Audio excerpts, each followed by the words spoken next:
So I would now like to introduce our physician speaker. Adam Fein specializes in electrophysiology procedures to correct a variety of arrhythmias, with particular interest in the management of ventricular tachycardia and atrial fibrillation. He has been a member of the Inova community for 10 years and serves as the Director of Electrophysiology for Virginia Heart. Additionally, he has been committed to the mission of medical education within the Inova health system.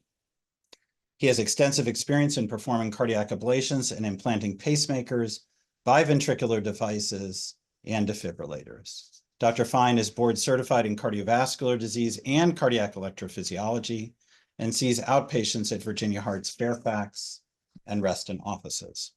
Dr. Fein earned his medical degree from the New York University School of Medicine and pursued his residency at Harvard Medical School, Beth Israel Deaconess Medical Center in Boston, where he also completed fellowships in cardiovascular disease and cardiac electrophysiology.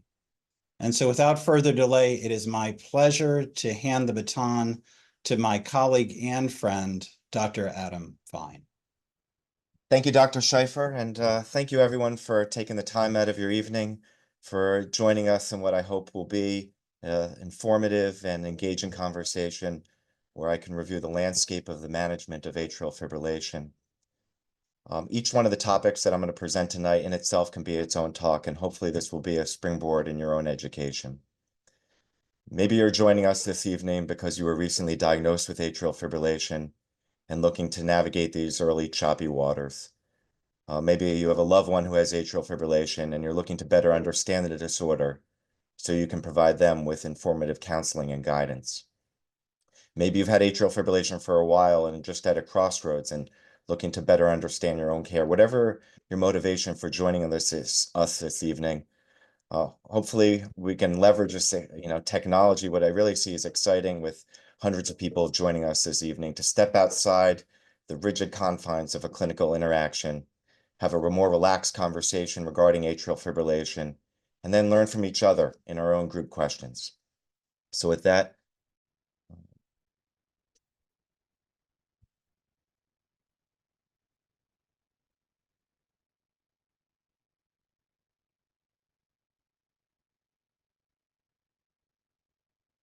again, my name is Adam Fein. I'm a cardiac electrophysiologist, which means that I'm a cardiologist who has particular training, expertise, and interest in the management of abnormal heart rhythm disorders like atrial fibrillation.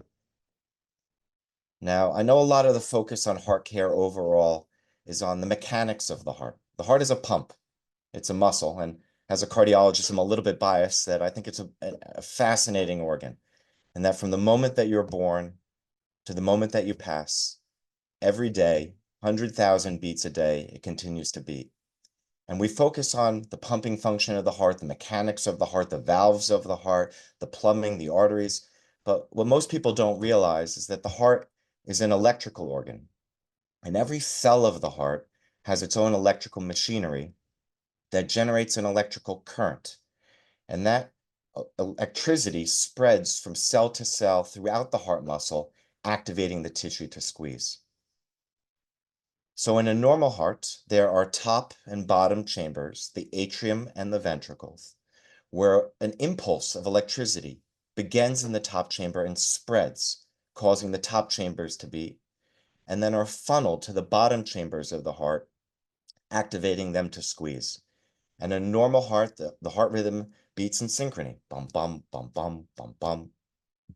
But the heart can develop short circuits, arrhythmias. And these abnormal heart rhythms have a lot of different mechanisms. Atrial fibrillation is but one of them. And it is an abnormal heart rhythm of the top chambers, of the atria, where the top chamber develops what I see as an electrical thunderstorm. It's chaos. It's static. It's frenetic electrical impulses without any organization, causing the top chambers to just quiver, beat so fast that there is actually no squeeze. And thus, atrial fibrillation, that frenetic electrical impulse in the top chamber of the heart bombards the bottom chamber, causing it to beat irregular, sometimes fast. And that is a bulk of where a lot of the symptoms that you experience from atrial fibrillation develop from that rapid heart rate, from that irregularity, but also from the fact that the top and the bottom chamber are not beating in synchrony.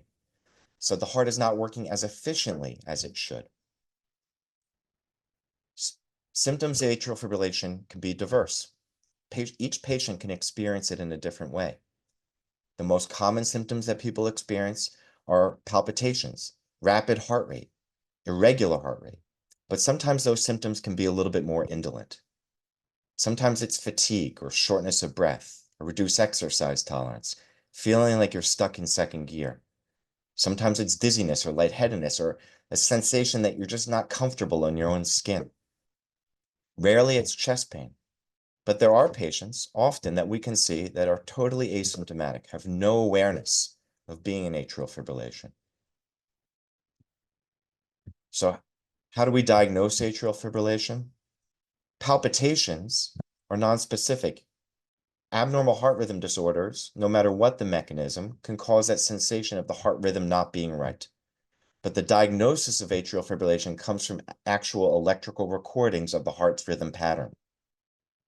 Often this is done through EKGs, where we make a 10-second recording of the heart's rhythm in a clinical encounter.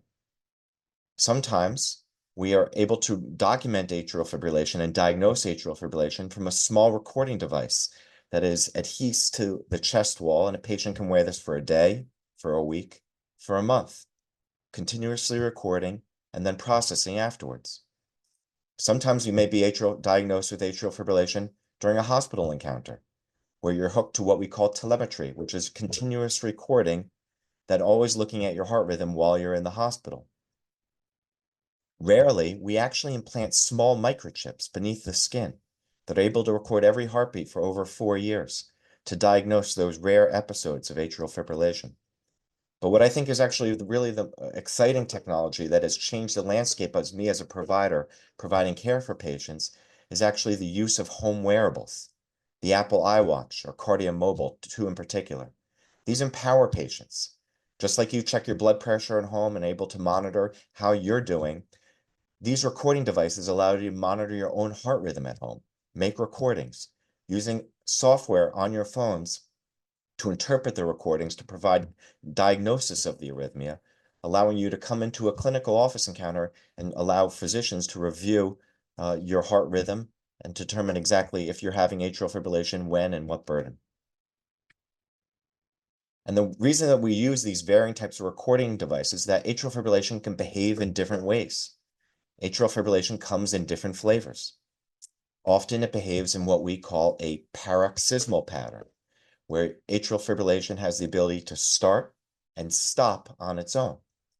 And those episodes often will stop on their own within 48 to 72 hours. But sometimes that can progress, and the atrial fibrillation can become more frequent and longer lasting.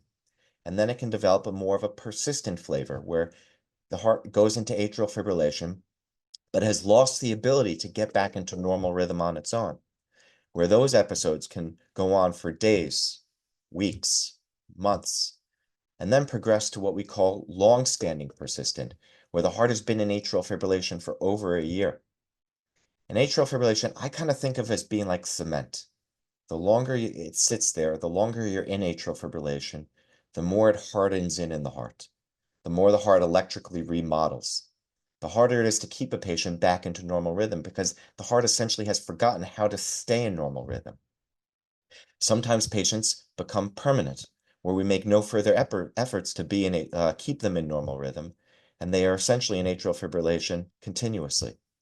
So within that, I wouldn't necessarily think of being in atrial fibrillation as a life-threatening situation. And we have patients under certain clinical circumstances that we have followed for years, allowing them to be in this arrhythmia. But patients can progress, as I said. They start off infrequently, maybe lasting minutes, maybe lasting hours, then becoming more frequent, longer lasting, and then persistent. And 1 out of 6 patients with paroxysmal arrhythmia will progress to a more persistent pattern each year. And one of the rationales for us as arrhythmia specialists is to try to treat those early patients, to try to prevent them from progressing because they're going to get the best response to therapy. And there's more and more of an effort within our field for earlier intervention to prevent that progression of disease pathology. Now, who gets atrial fibrillation? Essentially, we all do.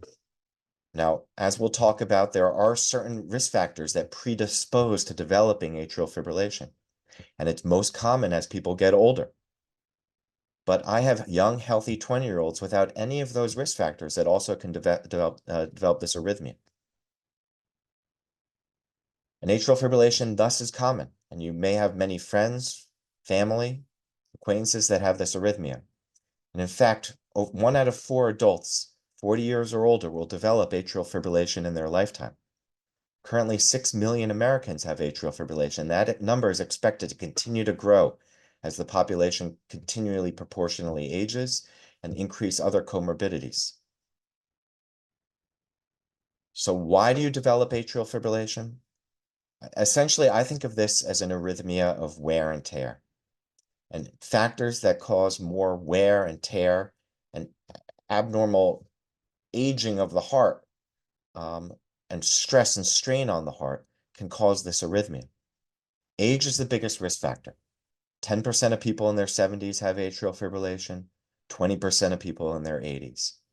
Just like as you age, your skin wrinkles and your hair grays, there are tissue changes that occur within the heart muscle that make it more disposed to electrical destabilization. But other things that cause more structural pressures on the heart also cause this arrhythmia. Excessive weight, obesity, conditions like obstructive sleep apnea, where patients will not only snore heavily, but actually stop breathing while they sleep. Alcohol is a toxin to the heart, and alcohol use, alcohol overuse can have a tendency towards developing and triggering atrial fibrillation. Uncontrolled blood pressure, structural heart disease, all these factors that affect the essentially accelerated aging of the heart can predispose to this arrhythmia. But not only are these conditions that make the heart more able to develop atrial fibrillation, situational wear and tear sometimes can act as a nidus for developing atrial fibrillation. We will, as providers, will often see patients in the hospital in the setting of infection, after a big surgery, or other severe medical problems, after states of excessive alcohol, just to name a few. Now, atrial fibrillation, as I said, while in itself is not a dangerous condition, with the proper treatment, we can help mitigate the effects that atrial fibrillation can have on long-term consequences and implications and prognosis in your care. And I like to think about atrial fibrillation management having 3 core pillars. And that first pillar that I think of is trying to do everything I can in my first clinical interaction with a patient to identify those risk factors, those lifestyle modifications that they can make to prevent the development of atrial fibrillation and prevent future episodes of atrial fibrillation. And essentially, this takes a family. And, within Virginia Heart, as well as the entire Inova Health system, when we apply atrial fibrillation care, not only is it within the realm of the electrophysiologist trying to provide more nuanced care in terms of how to best manage the arrhythmia directly, but we partner with a care team. I partner with my non-invasive general cardiology partners to work on other factors of management of risk factors like high blood pressure and structural heart abnormalities. We have a sleep medicine team with sleep specialists that look to identify patients with atrial fibrillation through screening questionnaires to best identify those who have sleep apnea through testing and then receive treatment in order to have best impact on their AFib care. We partner with obesity medicine specialists in order to make sure that patients get proper nutritional counseling and take a full advantage of all medical efforts to help reduce their weight, to have better impact on AFib management.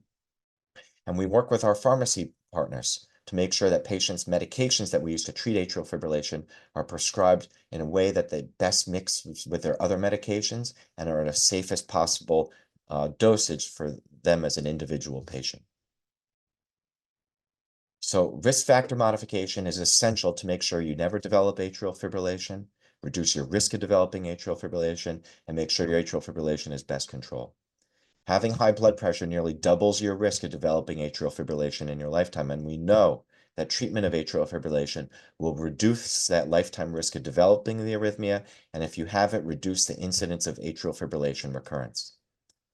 We know that treatment of sleep apnea increases the likelihood of maintaining normal rhythm and increases the efficacy of interventions to keep you in normal rhythm, like medications and like ablation procedures. We know that weight loss is a priority.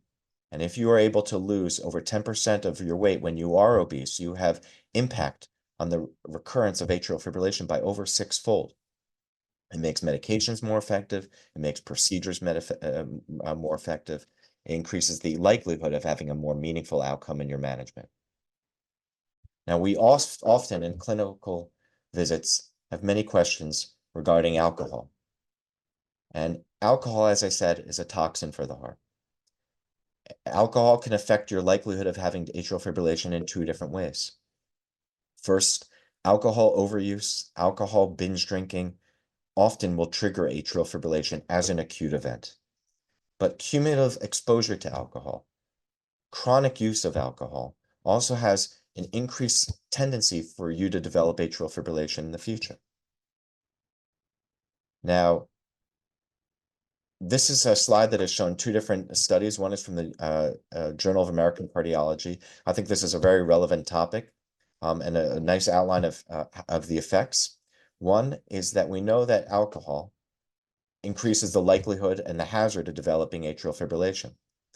Now, spirits and beer have more of an effect with increased alcohol than red wine, but alcohol in general, especially over 7 drinks per week, has an impact in terms of your developing atrial fibrillation and having episodes of atrial fibrillation. So this is a study that came out of the New England Journal a couple of years ago, and they actually showed that complete abstinence of alcohol compared to patients that had continued drinking as usual had better control of their arrhythmia. So if you wanted to do everything in your power to limit your atrial fibrillation episodes, abstinence is best.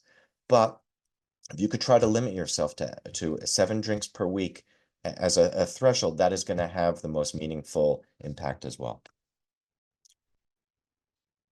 Now, outside optimization of factors try to prevent episodes, us as providers, the first step and the most important step is to make sure we minimize the true harm that can develop from atrial fibrillation. And that is addressing the associated risk of stroke. Because patients with atrial fibrillation are at increased risk of having a stroke. The reason for that is that when you're in atrial fibrillation, that top chamber is beating so fast, it's not churning the blood very well. And just like soup on the stove, where you stop stirring and it begins to congeal and form that sludge, when the blood isn't being churned well enough in the heart, it begins to congeal and form a clot. And that clot can then leave the heart and go to the brain and cut off blood supply to the brain. Now, patients can have strokes for many reasons. Atrial fibrillation is but one of them.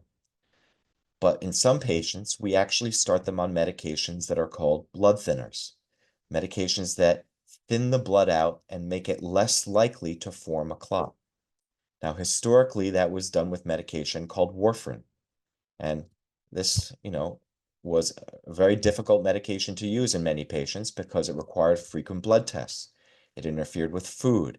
It interfered with medications. It required frequent monitoring. Unfortunately, about 15 years ago, a new class of medications became available, dabigatran, rivaroxaban, apixaban, that are much more commonly used now in majority of patients.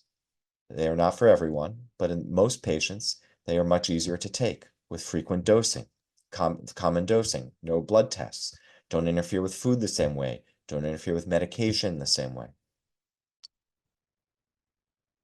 But not all patients we put on a blood thinner, and not all patients with atrial fibrillation are at the same risk of having a stroke. And that risk of stroke is not necessarily correlated with how often you're having episodes. So we often, as providers, will look at other factors, what is commonly referred to as the CHADS-2 VASP score, which is looking at certain clinical factors that tend to make the blood stickier, more likely to form a clot. Those are history of congestive heart failure, history of high blood pressure, age over 65, age over 75, history of diabetes, history of vascular disease, female gender, and a history of stroke. And typically men that have 2 of these risk factors or females that have 3 of these risk factors, we often will recommend them being on a blood thinner for the rest of their life. The reason for that is we're always balancing the risk of being on a blood thinner and its risk of bleeding versus the benefit of protecting you from a stroke. But not all patients can be on a blood thinner. And that is because they are just simply too high risk of bleeding. And there are technologies that essentially what we call left atrial appendage occlusion devices. So within the left atrium, there is a sac that's called the left atrial appendage. And often this is where clots form within the heart during atrial fibrillation. So the concept of these technologies is to put in a plug or a filter such that if the clot develops, it can't get into the bloodstream and can't go to the brain.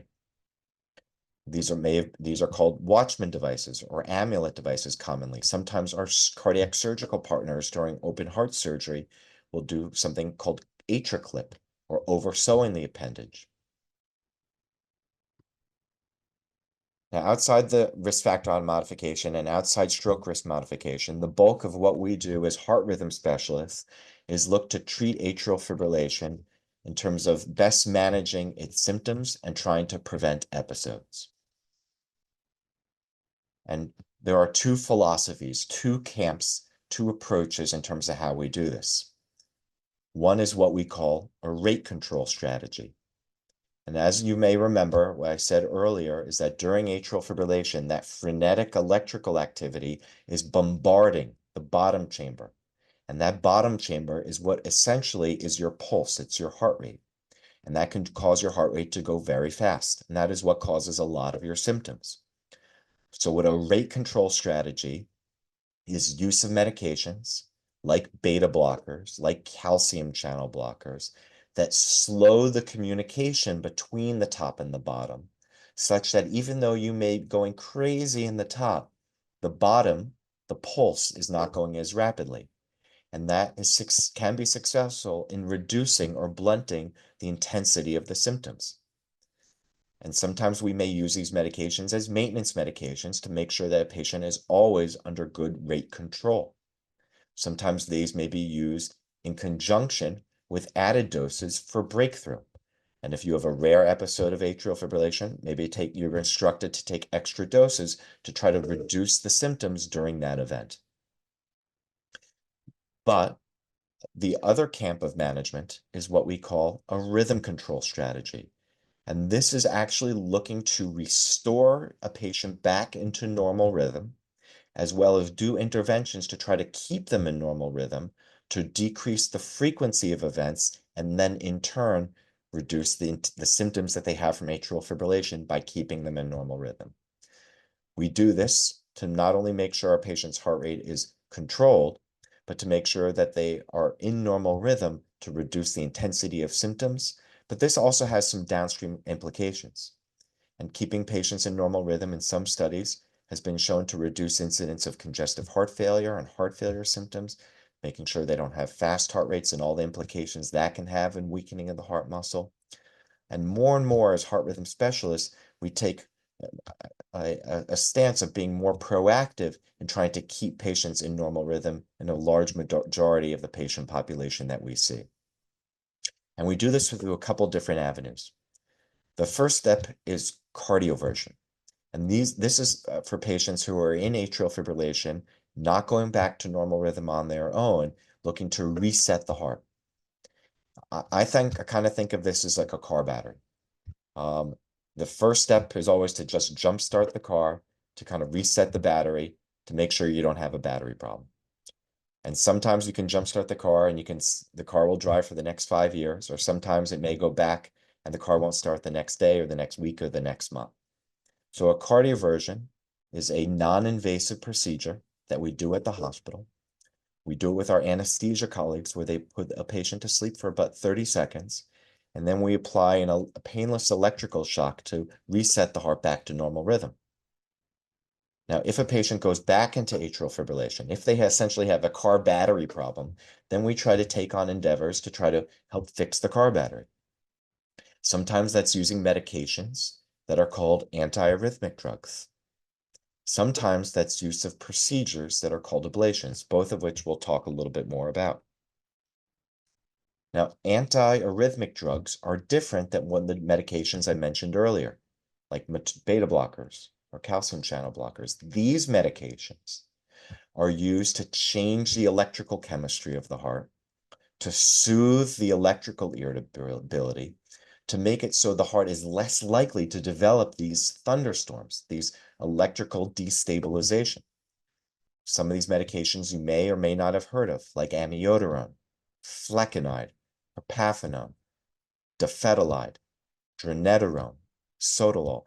Each of these medications have different chemical properties and work differently from each other. So sometimes it's a little bit of trial by error to find the right medication for you and your individual body chemistry. They each have their own unique side effects. All of these medications, by changing the electrical chemistry of the heart, have risk of causing dangerous heart rhythms as well, which us as electrophysiologists look to try to choose the right medication for the right patient with the right monitoring to try to minimize that risk. And again, medications are not always effective. And some of these medications, depending on your flavor of atrial fibrillation, can have variable efficacy ranging between likelihood of maintaining normal rhythm of 30 to 50%. And sometimes we do procedures that are called ablations. And these are procedures that we do essentially in a catheterization lab. They're very similar in some respects to heart catheterizations, where we make small punctures in the veins in the hips and put in what I like to think of as large IVs through which we're able to pass spaghetti string wires up into the heart. And we're able to position these wires and move them about the heart using varied technologies. And often patients will ask me, how do you know where you are? And we have different technologies in order to know where we are within the heart. Patients are actually lying in a magnetic field, and we're able to use computers to triangulate our position within that magnetic field to create a model of the electrical architecture of the heart and the anatomy of the heart and where exactly we are within that model. Sometimes some of our providers use X-ray and position ourselves within the X-ray appearance of the heart. Some of our wires actually are small miniature ultrasound probes that we're able to visualize the heart muscle like an echocardiogram, but from inside the heart so we can see exactly where we are. And the goal of ablation is to try to eliminate frequent trigger spots of atrial fibrillation. And how do we know where those are? Atrial fibrillation is chaos, and we don't fully understand the chaos. I often will tell my patients that this is kind of like water in your basement. The goal is not to find each individual crack in your foundation. And with ablation procedures, our first goal is to go to where the water often will come in most often. Caulk your window well, create a French drain, the places where the tendency of water to come into the basement is most often. So where does atrial fibrillation trigger from most often? Well, the left atrium has 4 veins called the pulmonary veins that drain blood from the lungs to the heart. And where this vein tissue meets the heart tissue, that seam of tissue is a source of electrical instability. So the goal of the procedure is to create very defined scars, like building a wall, an inert electrical buffer such that electricity can't get through that wall, through that scar where that we're creating. So the triggers from the veins can't get into the heart and can't spark atrial fibrillation. Now, if you may have heard of different technologies that we can use to try to accomplish this goal. And in many ways, I think of this as a flathead versus a Phillips head screwdriver. They're all different technologies to try to accomplish the same objective, and that is to electrically isolate the veins. Sometimes we use heat technology, where we burn the heart muscle using radio frequency energy. Sometimes we use cold technology or called cryoablation, which is a balloon that becomes extremely cold to create essentially a freezer burn. And there is new technology on the horizon that is called pulse field ablation, which is using an electrical impulse to disrupt the cells of the heart muscle at this site in order to evoke them from losing their ability to conduct electricity.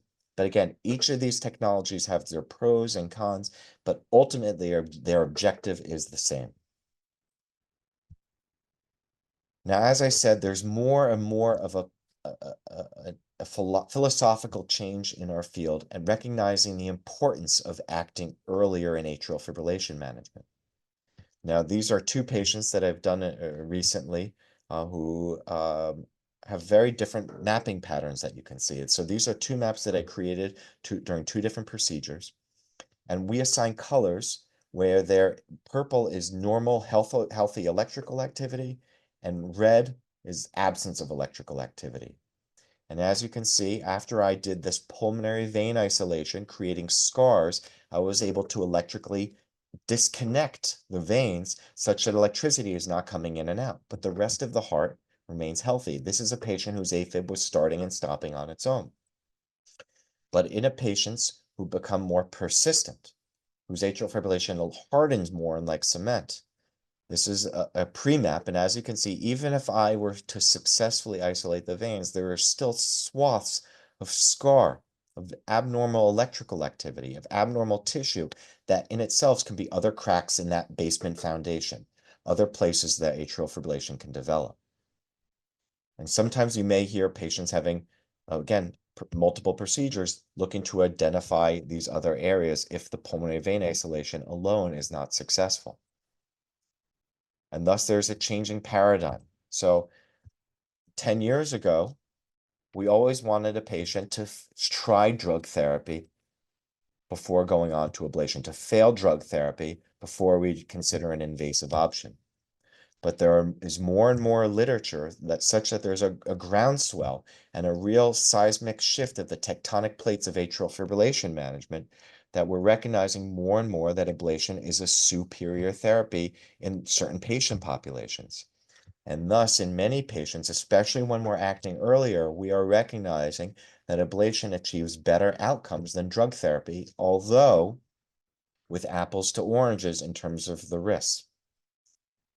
But as I said, sometimes patients may require multiple ablations. Sometimes they may have atrial fibrillation coming from other areas that we need to further work on. Sometimes they may have cousin arrhythmias like atrial flutters.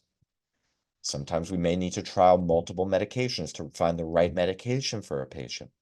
Sometimes something may work for a while, but that aging process, that wear and tear on the heart continues to happen, and then they develop atrial fibrillation in the future, such that they may be good on drug therapy and then have to pivot back to ablation. So ultimately, what I always tell my patients is that this is a chronic disease.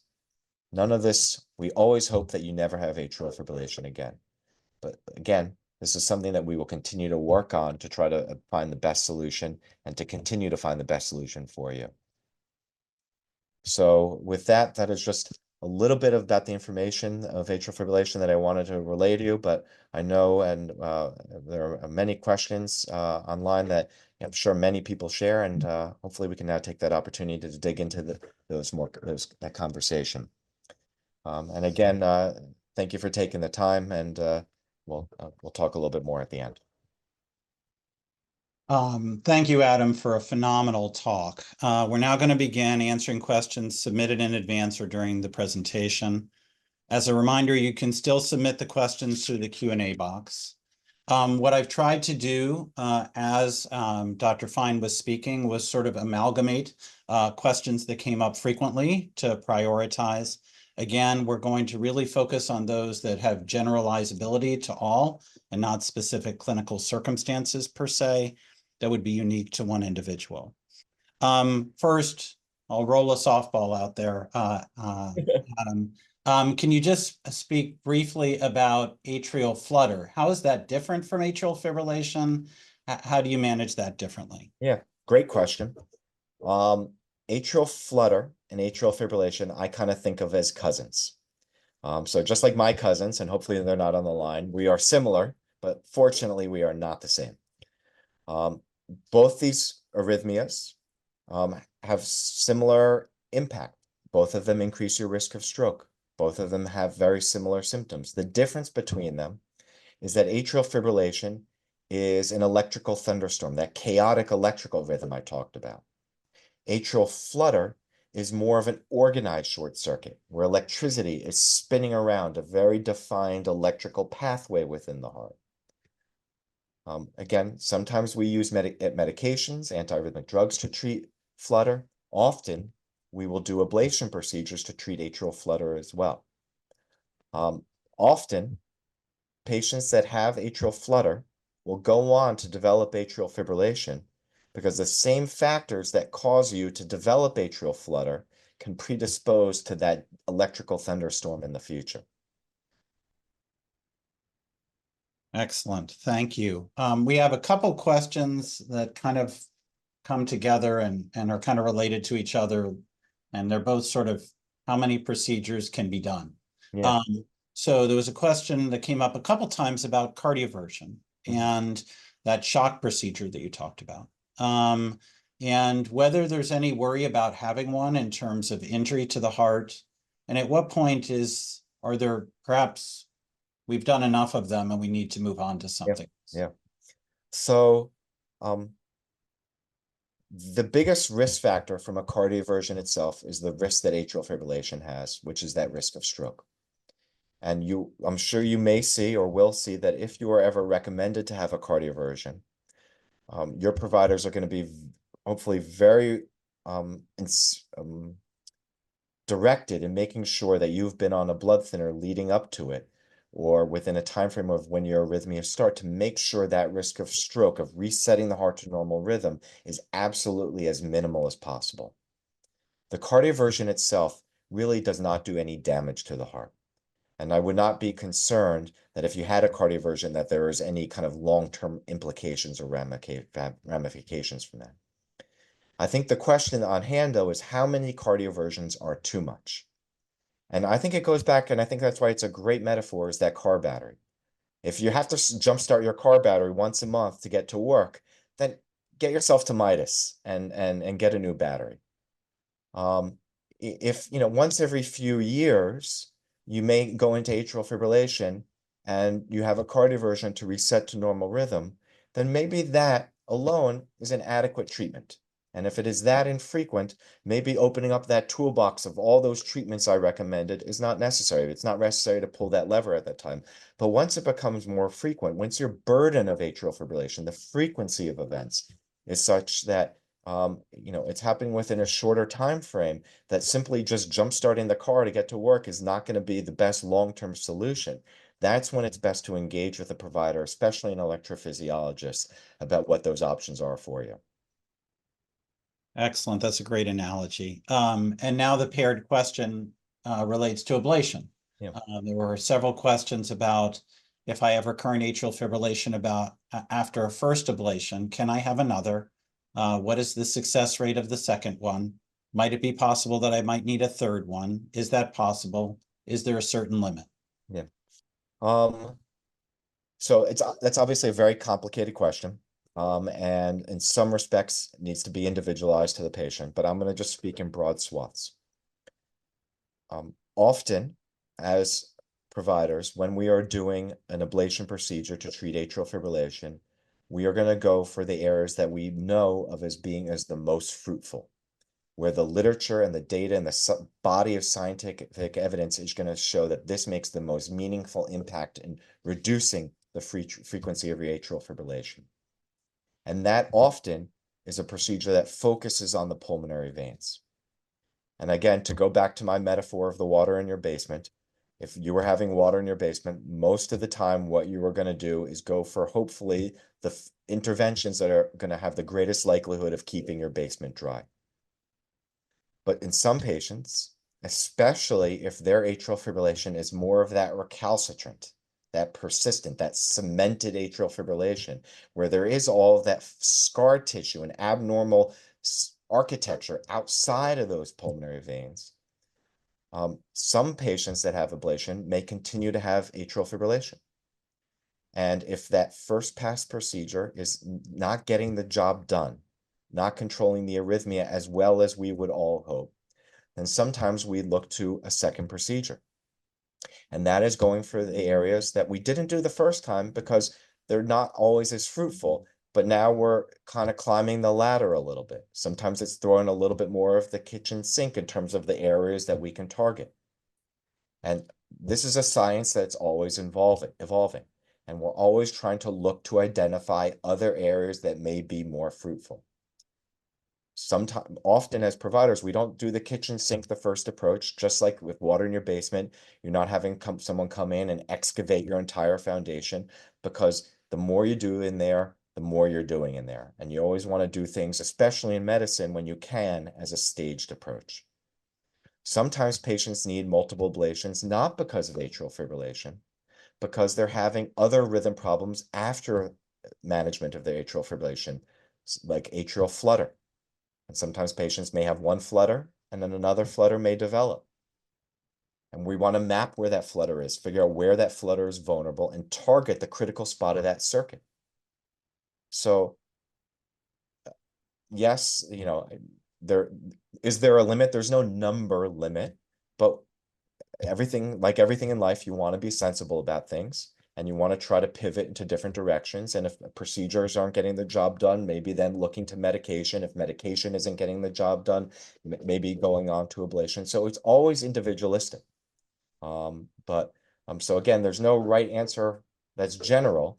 But the reason that sometimes people need additive procedures is to try to kind of climb a little bit higher on the ladder, try to get a little bit closer to the end zone, try to move that football down the field. Excellent, thank you.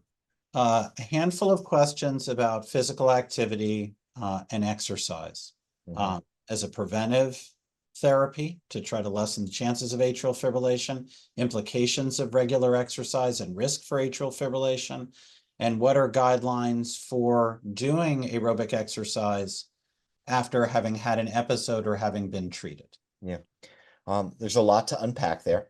Now, in terms of preventative care, and in terms of cardiovascular care overall, exercise is good. If I could take a prescription pad and write exercise on it, and we could dole it out from the pharmacy, that would be great for everyone. Aerobic exercise is the best for cardiovascular health. It builds overall vascular reserve. And it also has benefits in terms of management of atrial fibrillation.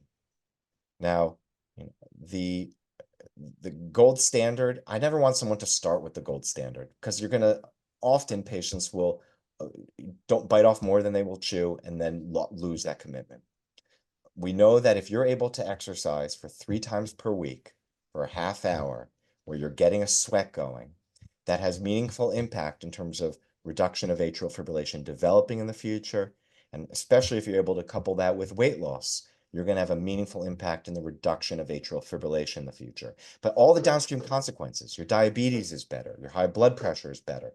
Those are less tendency towards developing atrial fibrillation. You may lose a little bit weight, so you have less sleep apnea. All these things are interconnected. But yes, exercise, aerobic exercise, jogging, walking, climbing stairs, helpful. There is a little bit of literature, and I think cycling is good. Excessive cycling, rowing, some of these kind of high intensity marathon running can have some deleterious effects with changes the chamber structure. But again, like everything, moderation. And if you're able to exercise with moderation, you're going to get a great result. In terms of what to do when you're in an episode of atrial fibrillation, it's a little bit patient specific.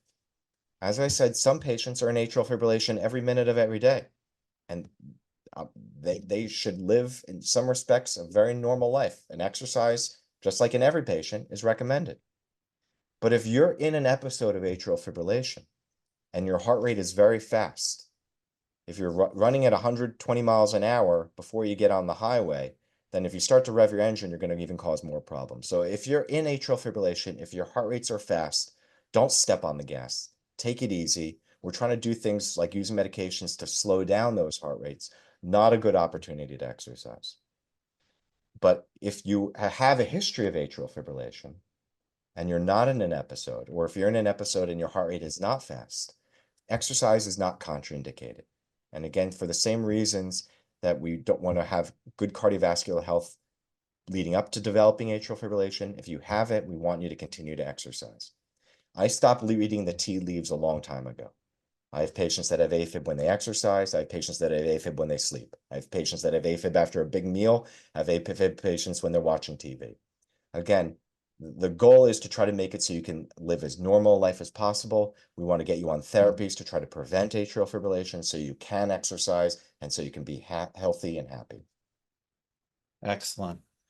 Sorry, when you amalgamate questions, it does lead them to have multiple elements. Yeah. But these are great questions. So several questions about how I respond to symptoms that might be AFib or I know are AFib. Yeah. In terms of how I might assess it, and maybe talking a little bit more about some of the tools that you've spoken to, whether the questions as to whether they're FDA approved or not. And if verified, how do I respond when I'm at home and I've found on my device that atrial fibrillation is present? Yeah. And is there anything I can do about it? And Yeah. is it possible that it might go back to normal on its own? Yeah. So all fantastic questions and all a lot to unpack. So thank you, everyone. Again, this is a little bit individualistic. AFib patients are like snowflakes. We're all a little bit different. And the nuances of how to manage is very different from someone who's in atrial fibrillation all the time, so someone who has a known diagnosis, who's someone who has a new diagnosis, and someone whose heart rates are fast, someone's heart rates are controlled. So again, I can't answer that for everyone, but as general principles, these home wearables can be powerful tools in a patient's hand and provide very helpful information to us as providers. Now, if you detect that you're in atrial fibrillation and this is a new diagnosis, then that is a great opportunity to have that recording. And no matter how it was recorded, from an EKG, from an iWatch, from a cardiomobile, and meet with your provider. Let them look at the tracing. Let them adjudicate. Now, the Apple iWatch actually did receive FDA approval from a very large clinical trial as a tool of screening in the background for atrial fibrillation and alerting patients where they may have atrial fibrillation to seek medical attention, to seek that adjudication. But again, computers are fallible. Humans are fallible too. But again, having those recordings, having that data to review to make that determination of a diagnosis is a great tool. Now, sometimes patients don't know they have atrial fibrillation. They're asymptomatic. And as we to decide as providers how aggressively to treat them, how often we need to determine how often they're having episodes, how long those episodes are. So having that tool where a patient can monitor themselves and look, some patients it's a weekly basis, sometimes it's a daily basis, but doing that rhythm check so we get a sense of how often it's occurring. Again, good information for certain patients in certain clinical circumstances. But no matter how we manage atrial fibrillation, the first priority, again, is when try to figure out when to seek medical attention is to make sure those heart rates are not fast. So again, those tools, those home wearables, looking for how fast the heart rate allows a patient to determine maybe they need to take some extra medication to pump the brakes a little bit. So again, I'm trying to speak in vague generalities here because it's very patient specific. But what are the red flags, warning signs? When do you need to seek emergency care? Being in atrial fibrillation alone is not one of them. As I said, there are patients that could be in atrial fibrillation for days, weeks, months, years. But if you can't breathe, if you're having severe chest pain, if you feel like you're going to pass out, those are red flag warning signs no matter what the condition. That's when you seek emergency care. Excellent, thank you. Handful of questions about the Watchman device and others like it that you listed, or other procedures to close the left atrial appendage, and what the decision tree looks like in making a decision for that as opposed to an oral blood thinner or anticoagulant. Yeah.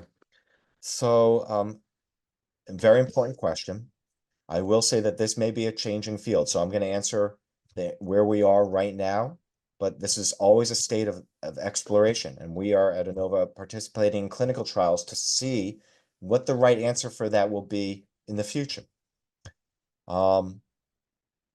The concept of a left atrial appendage occlusion that is done via punctures in the blood vessels in the groin and going into that filter that I showed is a technology that, generally speaking, we reserve for patients that have contraindications to being on a blood thinner. It is not really the fact that, oh, not liking the idea of being on a blood thinner and I can do this, so I don't. It's really for those patients often who don't tolerate being on a blood thinner because of the risk of the bleeding from the blood thinner is exorbitantly high, that it is no longer a safe situation. That risk balance that I mentioned is now upside down. So in certain patients, this is a viable technology that has been shown to be an equivalency to blood thinner. But again, does have that upfront procedural risk, but again, is the right tool for the right patient. But again, this may be something that changes within the future. Often I will also dovetail off that, which I should mention, is often patients think that if you have an ablation procedure, then you're able to come off of blood thinner. If you go on these medications and you don't have atrial fibrillation, you are able to come off a blood thinner. And again, generally speaking, most of our providers in most patients, the consideration of being on a blood thinner is a little bit divorced from how we are trying to prevent episodes, because none of these treatments are cures. And our first priority is to always make sure that you are as optimally protected from a risk of stroke. Excellent, thank you.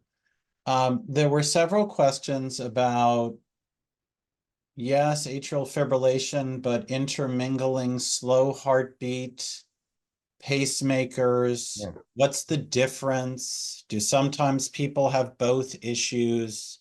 Can you speak about that a little bit? Yeah. So this is often a common source of confusion and as well as overlap within arrhythmia care. Just to review, the atrial fibrillation is that electrical thunderstorm in the top chamber, which causes the top chamber to beat very fast. And as I said, sometimes that can drive that bottom chamber to be irregular and sometimes fast. So often atrial fibrillation is an arrhythmia of fast heart rates. Sometimes, even though the top chamber is going very fast, the bottom chamber, the pulse, is going within a normal rate, but maybe a little irregular.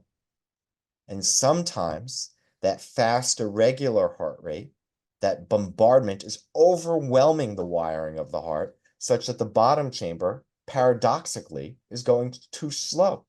So you're very fast in the top, but the pulse is too slow.